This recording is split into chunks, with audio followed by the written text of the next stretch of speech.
पुणे शहर सुरक्षित असल्याचा दावा करणाऱ्या प्रशासनाचे डोळे उघडणारी एक भीषण आकडेवारी समोर आली आहे। संस्कृतीचं शहर म्हणून ओळखल्या जाणाऱ्या पुण्यात महिलांवरील अत्याचाराचा ग्राफ 2026च्या सुरुवातीलाच प्रचंड वेगानं वाढला आहे।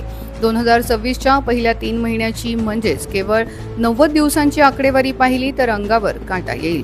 या अवघ्या 3 महिन्यात पुण्यात 50 बलात्कार आणि 66 विनयभंगाच्या गुन्ह्याची नोंद झालेली आहे। याचाच अर्थ 2026 मध्ये पुण्यात दररोज सरासरी एका महिलेवर अत्याचार होत आहे। तुलना करायची झाली तर 2025 मध्ये वर्षभरात बलात्काराचे 219 गुन्हे नोंदवले गेलेत, पण यंदाच्या वर्षाच्या सुरुवातीलाच ही संख्या 50 वर पोहोचली आहे। केवळ गंभीर अत्याचारच नाही तर विनयभंगाच्या 66 घटनांमुळे गजबजलेले रस्ते, सार्वजनिक वाहतूक आणि अगदी सोसायट्यांमध्येही महिलांना आता असुरक्षित वाटू लागलंय। मग प्रश्न उरतो की पुण्यात महिलांनी घराबाहेर पडायचं कसं?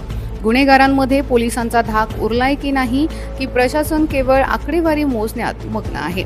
या वाढत्या गुन्हेगारीवर आता तरी लगाम लागणार का, हे पाहावं लागेल। परिवर्तन न्यूज, आवाज जनतेचा।